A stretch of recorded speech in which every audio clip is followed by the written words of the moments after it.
राम राम सा, मैं भावना थे देख रहे हो न्यूज दोरारी। आज मैं पहुंचा झुंझुनू में महिपाल जी पुनियाकन पूर्व मंत्री राजेंद्र गुड्डा पर गंभीर आरोप लगा रहा है। तो ये क्या आरोप लगा रहा है, ये सारा आप सुनशा और प्रस्थान में बताशा। राम राम सा। राम राम जी। राम राम जी। क्या नाम है थारो? मेरा नाम महिपाल पूनिया, मैं भारत की कम्युनिस्ट पार्टी मार्क्सवादी से। जो पूर्व मंत्री राजेंद्र गुड्डा है, ये 36 कौम ना लेकर चल रहे हैं साथ में, तो थे 35+ कौम क्या बोल रहे हो, क्या आरोप लगा रहे हो? देखो, राजेंद्र गुड्डा जब उदयपुर वाटी जाता है तो ये 35+1 कोशिश करने की कोशिश करता है। ये वहां जाके माड़ी समाज के खिलाफ जहर उगलता है।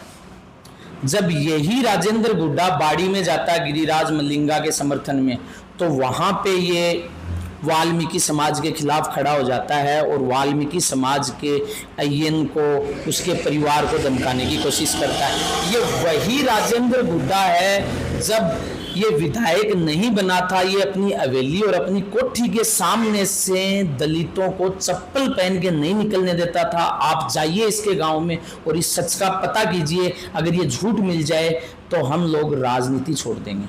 ये वही राजेंद्र गुड्डा है। जब ये गांव में निकलता है तो इसका एक ही मकसद होता है कि मुझे अपने वोट बैंक के लिए, अपने फायदे के लिए लोगों को कैसे लड़ाया जाए। इसने 20 साल की राजनीति में यही सीखा है। अगर ये गरीबों का, दलितों का इतना ही बड़ा मसीहा होता तो 2008 में ये बीएसपी के टिकट पे चुनाव जीत के आया, लड़ाई लड़ता ना गरीबों दलितों की। ये 3-4 दिन बाद मलाई खाने के लिए राजस्थान सरकार के अंदर में मंत्री पे चला जाता है। 2018 में फिर से बीएसपी के टिकट पे चुनाव जीतता है और कांग्रेस में ये 4 साल तक मलाई खाता है। जब लास्ट में राजस्थान सरकार इसके करप्शन से तंग आ गई और इसको लात मार के वहां से जब मंत्री पद से हटाया, तब जाके लाल डायरी का प्रकरण करके वापिस उस समाज में स्थापित करने की कोशिश करता है। लेकिन झुंझुनू की जनता को इसकी लाल डायरी को गुलाबी करने की जरूरत है। ये जहां जहां जाए इसका इतना प्रतिरोध होना चाहिए कि समाज में कोई इस टाइप का आदमी जातिवाद के नाम पे वोट लेने की भविष्य में हिम्मत ना कर पाए। देखो, वो लाठी चार्ज था, सुभाष मेघवाल की जो मौत हुई थी उसके मसले को लेके हम लोग जिला कलेक्टर से मिलने के लिए गए थे। उस दौरान वहाँ पे राजेंद्र सिंह गुड्डा और उसके लोगों ने प्रदर्शनकारियों के साथ बदतमीजी की और उस बदतमीजी के बाद जब प्रदर्शनकारियों ने राजेंद्र गुड्डा को मुंह तोड़ जवाब देना शुरू किया, तो राजेंद्र गुड्डा ने वहां पे एक अपना डिप्टी प्लांट करवा रखा था और उस डिप्टी ने प्रदर्शनकारियों पे लाठियां बरसवाई। तो वे तो धरना के ऊपर, मतलब वहां के साथ में या प्रॉपर ही? देखो, राजेंद्र गुड्डा का काम है कहीं भी इस टाइप का धरना लगा हुआ हो जहां पे उसको जातिवाद फैलाने का मौका मिलता है, वो वहां पे पहुंच जाता है। लेकिन असल में आप इस झुंझुनू में 1.5 साल में राजेंद्र गुड्डा के आने के बाद में एक भी ऐसा पीड़ित बता दो जिसको राजेंद्र गुड्डा ने न्याय दिलवा दिया और जिस बात पे वो धरने पे बैठा हो और वो बात उसने पूरी करवा दी हो। इसका एक ही काम है, ये आता है, उछल कूद करता है, समाज में जातिवाद के नाम पे जहर घोलता है। इसको कोई फर्क नहीं पड़ता कि उसके बाद उस पीड़ित के साथ क्या हुआ। जातिवाद को एक आधा उदाहरण बताओ आप। देखो, एक तो ये सरेआम झुंझुनू में प्रदर्शन में जब आता है तो वहां पे 35+1 का नारा देता है, एक स्पेसिफिक जाति के खिलाफ जहर उगलता है, जबकि ये खुद इतनी घृणित जातीय मानसिकता से घिरा हुआ है कि 2022 में बाड़ी के उस समय के विधायक गिरिराज मलिंगा ने वाल्मीकि परिवार के एक बिजली बोर्ड के अय्यन की 22 हड्डियां तोड़ दी थी। 52वें दिन जब गिरिराज मलिंगा जमानत पे बाहर आया और दूसरी साइड वाल्मीकि परिवार का वो अय्यन जिंदगी और मौत के बीच झूल रहा था, उस वक्त राजेंद्र गुड्डा वहां बयान देता है कि हमसे जो टकराएगा उसका यही हाल होगा। तो इसका मतलब क्या हुआ? मतलब झुंझुनू में जब आ गया तो जातिवाद का उसका जो एग्जाम्पल है वो एक स्पेसिफिक कास्ट के लिए है। जब वो झुंझुनू से बाहर कहीं जाता है तो जातिवाद का मतलब है उसकी अपनी स्पेसिफिक कास्ट। तो आप बोल रहे हो 35+1 जाति वो टारगेट कर रहे हैं, तो कौन सी जाति कर रहे हैं? एक जो जाति को आप बता रहे हो, बेसिकली इसका काम है जहां भी जाए वहां पे ऐसी कास्ट जो इसके खिलाफ खड़ी हो जाती है, ये सारी कास्टों को उस कास्ट के खिलाफ खड़ा करने की कोशिश करता है। और मोटा मोटी इसकी राजनीति भी यही है। जब ये 2003 में ये गुड्डा बंधु राजनीति में लॉन्च हुए गुड्डा में, तो गुड्डा ऐसी पृष्ठभूमि थी जहां पे भले ही अलग अलग जातियों के लोग आपस में चुनाव लड़ते हों, लेकिन गुड्डा का जो माहौल था जातीय, वो पूरे जिले में उदाहरण के लायक था। लेकिन आज गुड्डा की स्थिति ये है कि ये जिस 25 पंचायतों का नेतृत्व करता है, वहां पे ये अपने खिलाफ किसी को वोट तक नहीं डालने देता। गुड्डा का बाबूलाल सैनी का मामला शायद आप लोगों को जाकर देखना चाहिए। बाबूलाल सैनी को इसकी पड़तालना की वजह से आत्मदाह करना पड़ा। आप जाइए, देख के आइए कि बाबूलाल सैनी के साथ इसने मंत्री रहते हुए क्या किया। इसी की पड़तालना की वजह से उसने आत्मदाह किया। कड़ा का ये कौन है?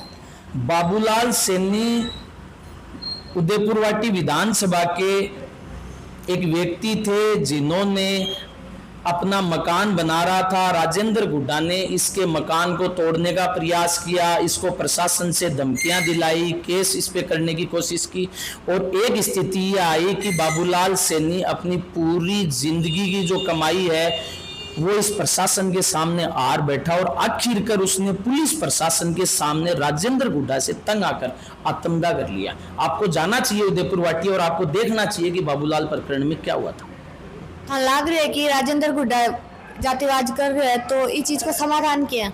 भाई समाधान क्या है कि सब जगह से 36 जातियों के 36 कौमों को लोगों को निकल कर आना पड़ेगा और आके बताना पड़ेगा कि आप अपनी जो घृणित मानसिकता को लेकर हमारे धरने पे आए, हमारे प्रदर्शन में आए, हमारे गांव में आए, हमारे मोहल्ले में आए, तो आप अपनी इस घृणित मानसिकता के पिटोरे को अपने पास रखिए, और आपके पास इस समाज के लिए बोलने के लिए, करने के लिए कुछ है तो आप कीजिए। दूसरा, समाज के अमन पसंद लोगों को बाहर निकल के आना पड़ेगा और इस राजेंद्र गुड्डा का सामाजिक बहिष्कार करना पड़ेगा। अदरवाइज आने वाले समय में एक दिन ऐसा आएगा कि ये आदमी हर जाति को आपस में लड़ा के छोड़ेगा, और इसके पीछे सीधा सीधा कहीं ना कहीं आरएसएस का एजेंडा है। थारी खुद की जाति की अबा बताओ। देखो, मेरी जाति है कॉमरेड, मैं कॉमरेड हूं, और कम्युनिस्टों की जो जाति है ना, वो होती है मानवता। जहां भी किसी गरीब के साथ, दलित के साथ, किसी पिछड़े के साथ अन्याय होता है, हम जातीय जंजीरों को तोड़कर वहां पे पहुंच जाते हैं और उनके लिए लड़ाई लगते हैं। जिस दिन हम कम्युनिस्ट पार्टी में आए थे, उस दिन हमारी जाति है कम्युनिस्ट। वो भी हम थे धरना पर बैठा, तो बटवे गुड्डा जी भी बैठा, तो थानवा से क्या दिक्कत हुई?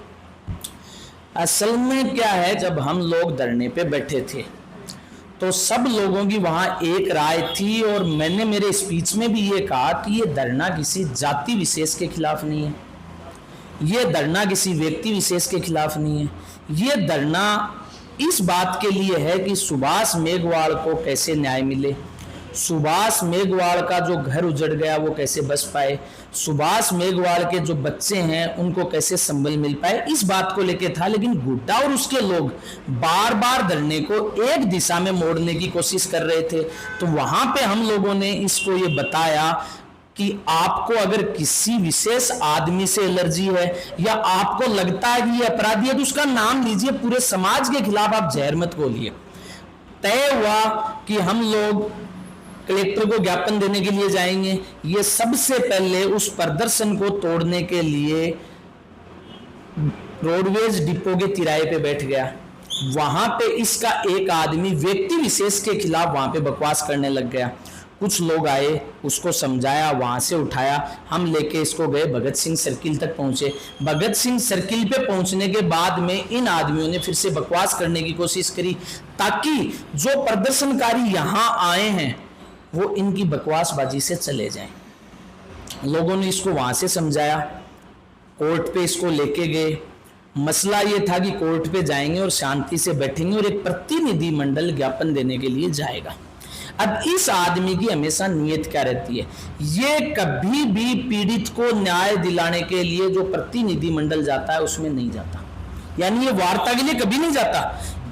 इसका काम क्या है कि जब प्रतिनिधि मंडल अंदर गया हुआ हो, उस टाइम पे किसी बैरिकेड पे चढ़ के या किसी पेड़ पे चढ़ के बंदरों की तरह गुलाटियां खाते हुए पुलिस वालों को आइडेंटिफाइड करते हुए पर्सनली गालियां देना, जिसका सभ्य समाज में कोई भी समर्थन नहीं कर सकता। इस टाइप की लैंग्वेज का यूज कर रहा है कि मैं यहाँ पे आपको बयान नहीं कर सकता। हमेशा ये एजेंडा रहता है, इसको कोई फर्क नहीं पड़ता कि पीड़ित को न्याय मिले। इसका काम है कि मेरी टीआरपी बढ़े, लोग मेरे को सुने, जो मूल मुद्दा है उससे भटक जाएं, और उसके बाद में ये उस धरने से चला जाता है। मुड़ के इसने आज तक नहीं देखा कि पीड़ित को कुछ मिला कि नहीं मिला।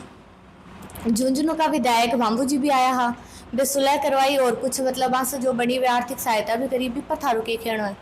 देखो वहां पे जब हम लोग बैठे थे तो कोई 20,000, 50,000, लाख की भीख के लिए परिवार नहीं बैठा था।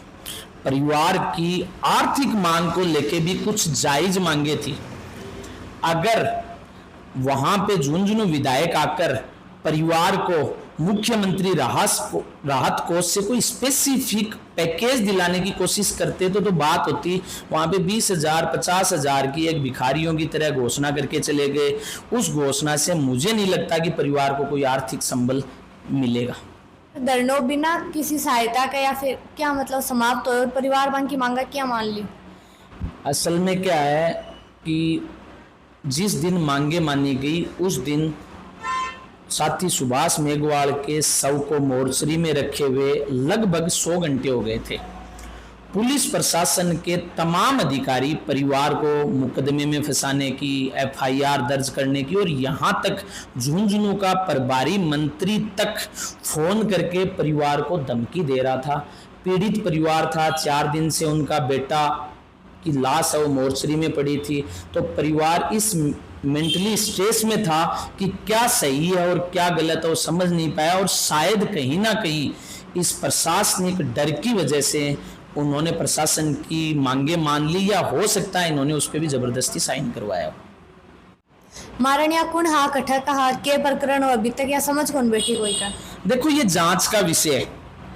सुभाष मेघवाल 8-9 दिन हॉस्पिटल में रहा, 4 से 5 दिन हम धरने पे बैठे रहे, तो ये पुलिस को बताना चाहिए था, प्रकरण का खुलासा करना चाहिए था। मसला तो ये था कि उसकी डेथ होने तक 9 दिन का टाइम पुलिस के पास था, और पुलिस परिवार को और समाज को विश्वास में लेकर अगर सारी चीजें करती तो ये नौबत ही नहीं आती।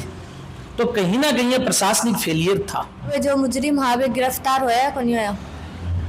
अब उस दिन जो धरने पे प्रदर्शनकारियों के प्रतिनिधि मंडल और इनके साथ या उनके परिवार की मंत्री से बात करने के बाद जो सहमति बनी थी उसमें यह हुआ था कि आप इसका बॉडी का पोस्टमार्टम करवा लीजिए, और पोस्टमार्टम की रिपोर्ट के आधार पर हम कार्रवाई करेंगे।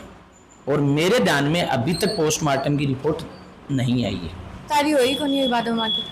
अभी तक इस प्रकरण को लेकर किसी की भी गिरफ्तारी मेरे नॉलेज में नहीं हुई है। तुम्हारा चैनल का माध्यम से क्या कहना चाहो आप?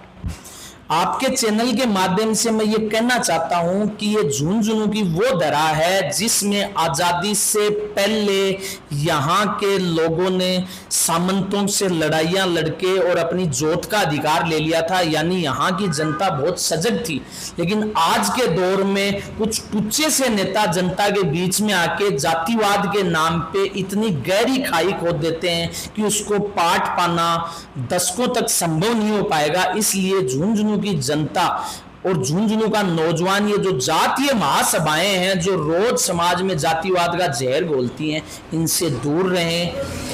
इन जुए माफिया, सट्टे माफिया, शराब माफिया और राजेंद्र गुड्डा जैसे तथाकथित अपराधी नेताओं से दूर रहें। इनका जो भी लगाया आरोप है वहाँ पर थे, कमेंट में जरूर बताओ। वीडियो ज्यादा से ज्यादा शेयर करियो, लाइक कर दियो और चैनल ने सब्सक्राइब कर दियो।